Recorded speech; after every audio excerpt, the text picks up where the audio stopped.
Salut à tous, c'est Nico sur HypeTest. Aujourd'hui on fait le test du HTC One A9.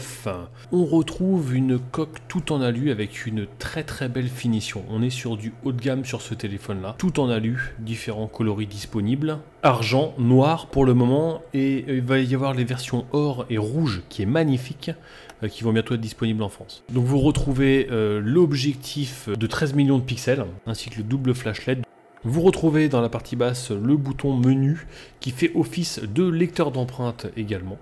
Très efficace sur ce modèle. Un écran AMOLED en 5 pouces Full HD 1920 par 1080p avec une résolution de 441 ppi. On a une protection en Gorilla Glass 4 et l'appareil photo pour les selfies 4 millions de pixels. Sur le côté gauche, vous retrouvez le slot de la nano SIM ainsi que de la micro SD pour la mémoire d'extension. Donc très pratique sur ce modèle. Sur le côté droit, vous retrouvez en bas le bouton On-Off, ainsi que le bouton du volume supérieur-inférieur, comme la plupart des téléphones Android. Sur la partie basse, vous retrouvez le haut-parleur, la prise micro USB, le micro et le jack. Et sur la partie haute, rien du tout. Vous retrouvez une partie en plastique pour l'antenne. C'est un beau téléphone, il a une belle finition. On est sur du haut de gamme, d'où le prix. Le lecteur d'empreintes est très efficace, il fonctionne très bien. Et puis vous avez juste à poser le doigt dessus directement. Vous n'êtes pas obligé de le mettre en veille pour ensuite poser votre doigt pour le déverrouiller. Donc ça, c'est très pratique. On est sur Android Marshmallow sur celui-ci, en 6.0. Donc vous pouvez donc modifier cette barre des notifications. Ce que j'ai trouvé très pratique sur ce nouveau HTC, cette fameuse petite fenêtre travail sortir domicile qui en fait vous localise de par votre Wi-Fi ou le réseau du téléphone, et dès que vous arrivez chez vous ou au travail, eh ben, il vous change cette petite fenêtre là automatiquement et vous met les icônes que vous aurez paramétrées directement. Donc pour le travail, plus des applications travail, et à domicile, plus des applications pour jouer, etc. Enfin bon, ce que vous voulez, vous pouvez personnaliser.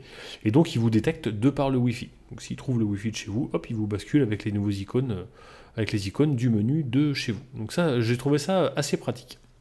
Au niveau des paramètres, alors on va survoler un petit peu les paramètres de base du téléphone.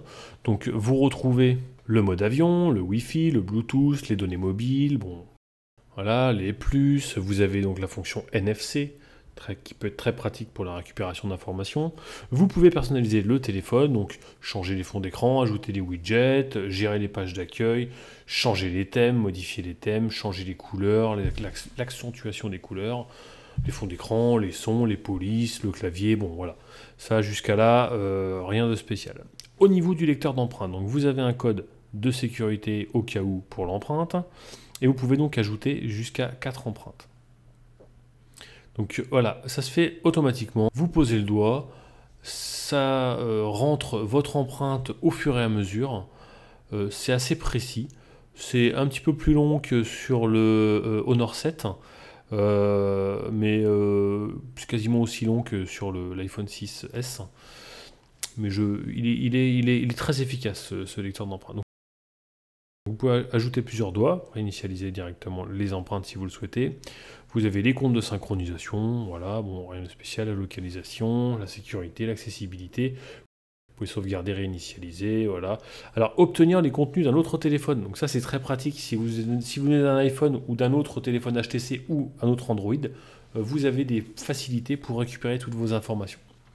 Au niveau de l'affichage et des gestes, vous avez des modes de gants, rotation de l'écran, la taille moyenne, le niveau de luminosité, les profils, bon bref.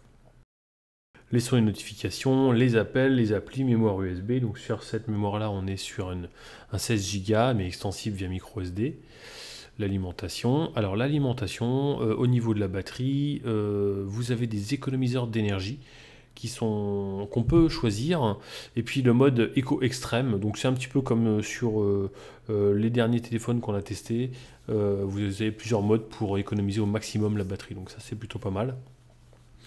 Voilà, vous pouvez savoir quelle application consomme le plus, l'historique, vous pouvez afficher le pourcentage de la batterie, très pratique. Voilà. Vous pouvez maintenir le doigt, vous pouvez changer le fond d'écran, les thèmes, l'application widget. Bon, voilà, ça c'est propre à Android, d'accord. Je le mets quand même parce qu'on ne sait jamais. Vous avez un petit raccourci directement qui est paramétré par HTC pour avoir les news et autre chose. Voilà, je vous montre les paramètres d'appel, voilà, bon, l'affichage, c'est toujours intéressant de savoir un petit peu comment c'est fait, les contacts, les favoris. Bon voilà, rien de spécial. C'est tout blanc, vous pouvez le balayer dans ce sens-là ou aller le chercher par les icônes là-haut. Le menu des applications est accessible de façon latérale, étant donné qu'on est sur Android Marshmallow 6.0. Voilà, vous pouvez réorganiser les applications, en masquer ou alors modifier l'affichage des applications, voilà, comme bon vous semble.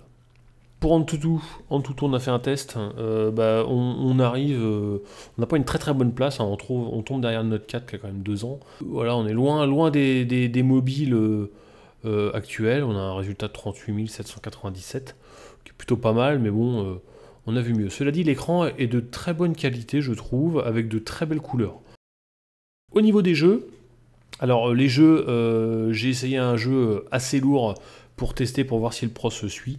Il n'y a aucun souci au niveau des jeux, tout passe très bien, vous voyez, il n'y a pas de latence, et rien du tout, tout fonctionne bien. Alors voilà, pour vous montrer la résolution de l'écran, regardez, là je vous le montre de près, la résolution est très belle, les couleurs sont très belles également. Moi franchement pour un Full HD je suis assez fan parce que il a une belle résolution, et encore une fois les couleurs elles sont assez vives sans être trop dénaturées, donc j'apprécie bien cet écran. Au niveau des photos, l'appareil photo, il fait de belles photos ce téléphone. Donc voilà, usage standard, hein, hop, regardez, on va faire une petite photo, toc, on va zoomer un petit peu, hop, vous voyez c'est net, hein, c'est propre. Donc je vous ai fait quelques petites photos comparatives, on va regarder tout de suite. Donc je vous ai fait une série de photos entre le HTC One A9 et le LG G4, que je considère comme une référence sur le marché.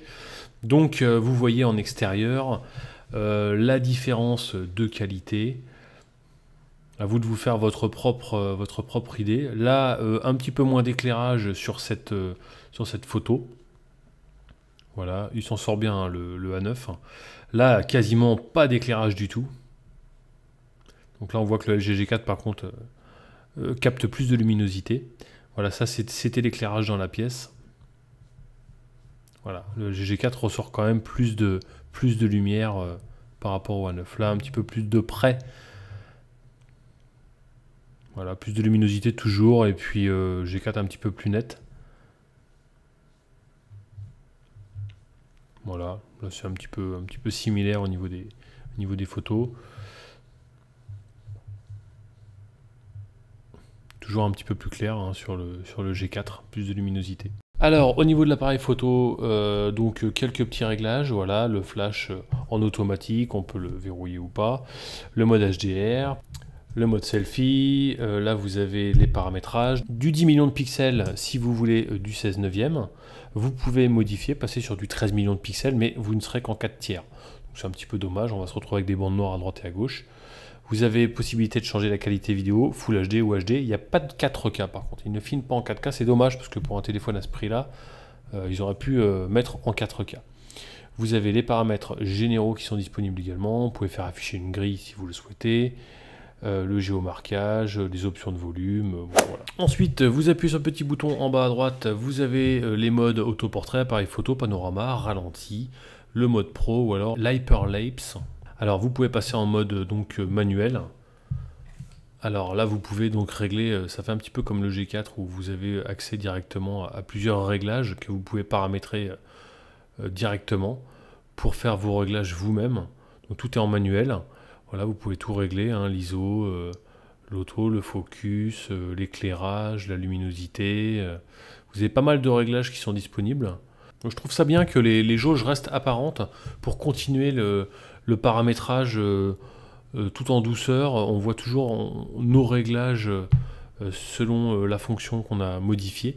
Je trouve ça assez pratique. Vous avez le mode Hyperlapse qui vous permet de faire des vidéos en accéléré fluide. Voilà. On est sur un très beau téléphone, on est sur du haut de gamme.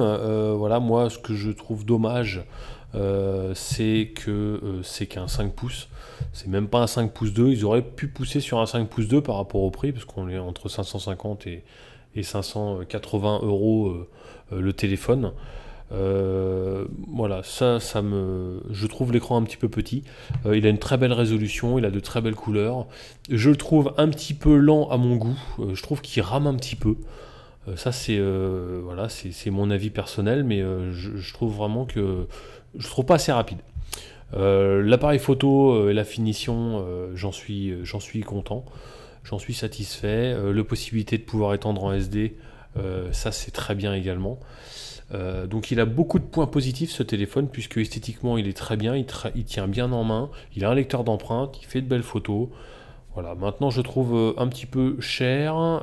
C'est dommage qu'on n'ait pas eu les versions or et les versions rouges, qui est très très belle, directement, et qu'il faut encore attendre pour les avoir. Après, à vous de vous faire votre propre idée. J'espère que ce test vous aura plu, vous aura un petit peu éclairé sur les possibilités de ce téléphone, de ce nouveau HTC One A9. Je vous laisse avec la galerie photo pour le voir de plus près. Et puis on se retrouve prochainement sur un test et unboxing. N'hésitez pas à liker la vidéo, à la partager. Et puis encore merci à vous tous, puisqu'on est un petit peu plus de 1000 au jour d'aujourd'hui. Et ça me fait très plaisir, donc on va continuer sur cette belle croissance. Voilà. Allez, à bientôt, ciao.